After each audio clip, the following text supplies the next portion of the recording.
What is going on, guys? Politics Gaming here, and today we are going to be doing a we're going to be doing the first of several post-election analysis videos of how the election actually turned out. And so for today, we still have several races that have not been called by any news agency, except for a couple of them, in Fox News, stuff like that. So today we're going to be looking at several key races last night that actually took over. So the first one we're going to start off with is going to be the state of Florida. The state of Florida has not been called as of yet by CNN, which is what I'm using. They have been called by Fox News Rick Scott has edged out a win in the state of Florida as of now. A lot of news agencies, including the Miami Herald, have called Florida for Rick Scott. So this is a huge win for the Republicans to actually finally take over this long sought-after seat in the South. So that is something huge. In Tennessee, Marsha Blackburn won her Senate seat to replace outgoing senator. I forgot his name, but this is what's going on in here. There was a lot of talk about Tennessee flipping. It was basically on par with the whole Texas flipping too. It just wasn't possible, and that's why I never really considered Tennessee a toss-up. Toward around the end of the election, I believe it could have been a little closer, but yeah, I mean, this is a pretty significant lead. This is over a 11-point lead for the Republican in the state of Tennessee. In Indiana, we had our first flip of the night. While I was live streaming last night, I caught it live whenever Indiana flipped to the Republican candidate. This was a huge win for the Republicans in the Senate to actually replace Joe Donnelly, a blue dog Democrat, from the Senate. That was a huge, huge win for the Republicans. In our second game of the night, we had North Dakota, where Kevin Cramer actually won in the state of North Dakota. This was a massive, massive win for the Republicans again, and the Republicans continue to make gains today. We are looking at several races that are just pretty much almost called for. So it's a huge thing for the Republicans to actually edge away with North Dakota by, again, an 11-point lead in the state of North Dakota.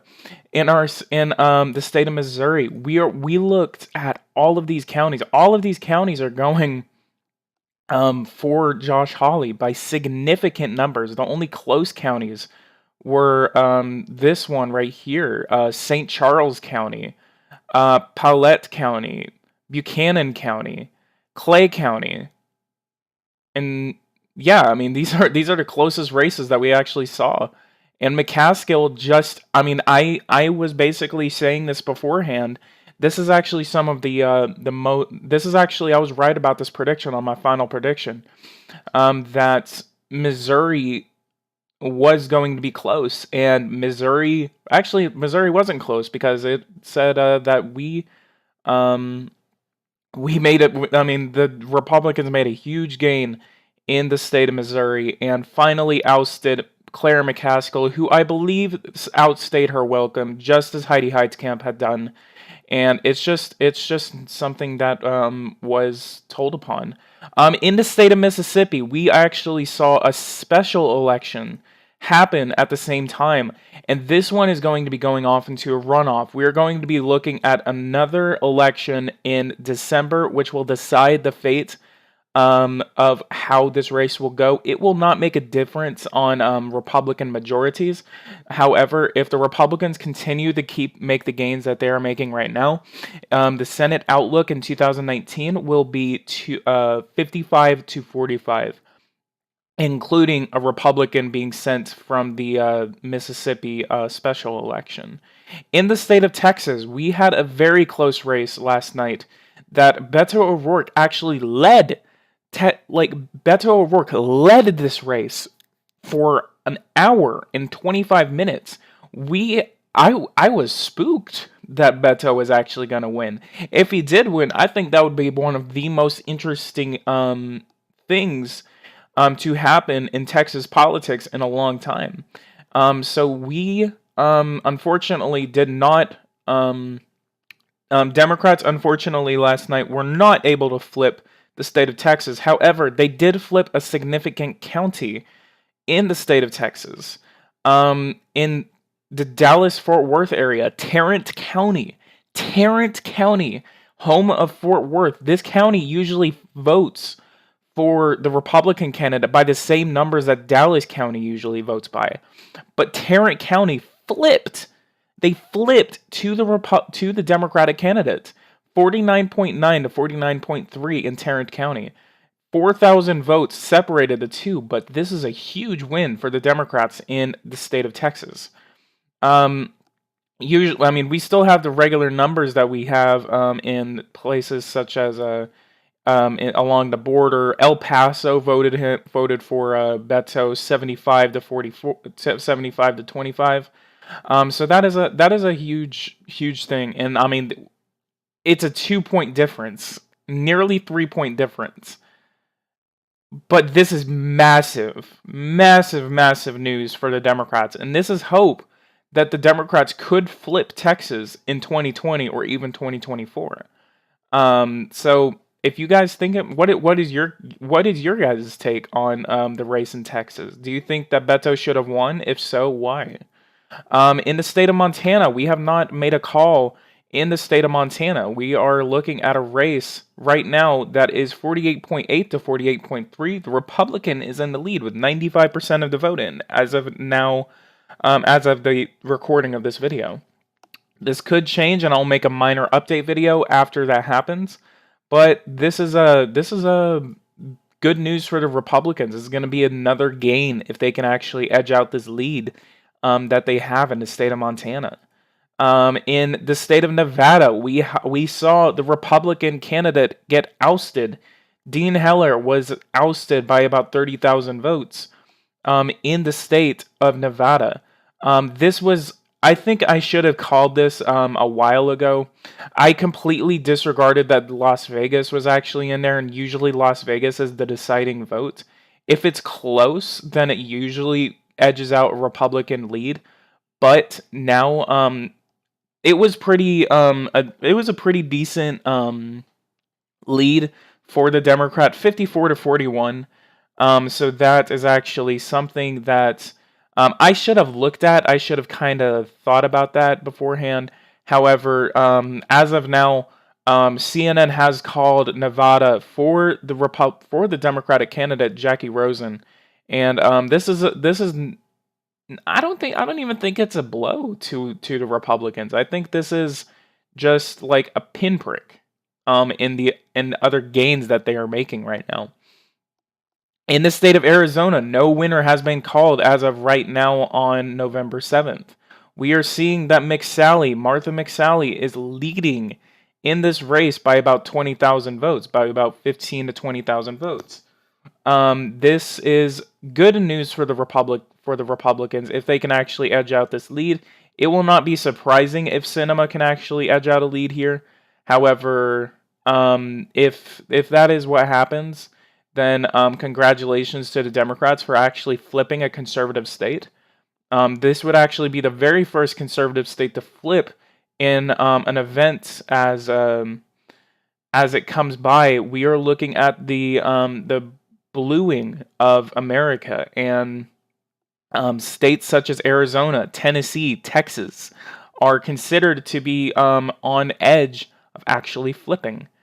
So Maricopa County actually voted for Sinema by a very slight number. If this lead was actually larger, I think Sinema could actually win this by an even greater margin. But no, that's not what's happening. We're seeing Martha McSally very, very slightly edging out this lead. In Pinma County, we are seeing Sinema's leading 55 to 42. That is also why it's close, because this city is actually, because Phoenix is actually really close, while Pinma County is actually, while Tucson is actually pretty close. Not even close. Not even close. That is actually something that I'm looking at right there. So in the House of Representatives, we are actually seeing 222 Democrats going into the House now, according to CNN. There are still a lot of races that need to be called. I'm going to go ahead and filter this by flipped seats. We are seeing a lot of seats that actually flip. The Democrats made what they needed to actually flip the House of Representatives, and this is a huge thing for Democrats. However, this does not give them the House that they need. They need numbers such as 250 votes, 260. That would be a blue wave. I would consider that a blue wave. This is not a blue wave. This is not even close to a blue wave. This is a ripple. This is a tide. Actually, no, it's not even a tide. It's like a ripple. Because the Republicans flipped 3 and are about to flip a 4th seat, and Democrats were only able to flip 1. If the Democrats took the House and the Senate, that would be a wave. But if the Democrats can only take the House and then the Republicans beat the living crap out of them in the Senate, you can make an argument for how the map was, oh my god, it's like it was against the Democrats. There's no map that's against the Democrats. The only way you make it competitive is whenever you put a certain candidate up. And the Republicans were able to put up good candidates in those states. However, the Democrats were just clinging on to life in those states that are originally conservative, and that's the reason why they did not they were not able to win in these areas. And I mean, right here, 42 to 47, Minnesota House 7. That's just odd. I mean, Democrats were actually able to flip districts such as Texas 32. This is one I was concentrating on last night, where he was basically the Republican was basically favored to win, but then at the very end of it, that's whenever the Democrat came back and said nope. In Texas House 7, we're looking at the Democrat winning by a considerable margin, more than 5 points, I believe that was. So this is a very good sign for Democrats, but this is not what they need. They have the majority. They have subpoena power now over the president. But they're not going to be able to impeach him. They're not going to be able to do anything because the Republicans still have power. The Republicans are even making gains in those power. In the governor's races, we actually, Georgia still has not been called. Florida was called for the Republican candidate, DeSantis. So that is a huge, huge margin that is there. In Vermont, New Hampshire, and Massachusetts, we actually saw the Republicans actually keep those governor's mansions in those states. However, in the state of Connecticut, it is actually a very, very close race. I don't know who the incumbent governor was in the party, but that is actually very interesting to see that that Connecticut is actually very close between the Republicans and the Democrats. In the state of New York, that was actually very close. Not really close, but I mean, the Republicans still. I mean, look at all that red right there. Look at all that red. But yeah, that's a very, very interesting. In the state of Pennsylvania, we are 57. That's about a 17-point lead. For Tom Wolf in the state of Pennsylvania. Against all odds, against all polling matters, Mike DeWine actually won in the state of Ohio. Ohio was actually won by the Republicans. I did not expect this because outgoing John Kasich, he actually said, "Okay, well, we're gonna do all this." I don't think. I honestly don't think he expected that the Republicans would win, and neither did I. And this was a very underestimated race, and I do believe it is because the Democrats continue to underperform in the cities as they did in the states of Indiana. So guys, this is going to go ahead and be my first of a couple of these post-election analyses. But as of right now, actually, whenever the Republicans take Georgia, the Republicans will have 26 seats, and they will be able to have the majority of governor's mansions. The Republicans will be suffering a loss in governor's mansions. However, this would be a pretty big blow to that. So flip seats was actually in Nevada, New Mexico. Oh yeah, I need to look at that Alaska gubernatorial race. Illinois, Wisconsin actually was called. Scott Walker lost his re-election bid. That is very unfortunate for Scott Walker.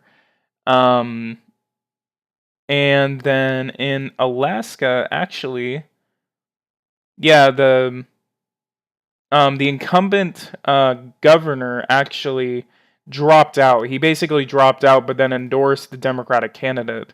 So the Republican is actually edging out a win by about 20,000 votes there. So yeah, so guys, if you guys like this, go ahead, leave a like, subscribe to the channel if you are new. Also, congratulations to Mitt Romney for actually winning his Senate seat. But I'm gonna go ahead and see you guys in the next election analysis. If you guys watch my Power and Revolution content, I think that should actually start ramping up soon. I actually got the modding tool, so I'm gonna start doing some mods, modding gameplay and stuff like that. I'm also going to probably start corresponding with Eversim again now that the midterms are over, and that's the thing that they needed to wait for the 2019 edition.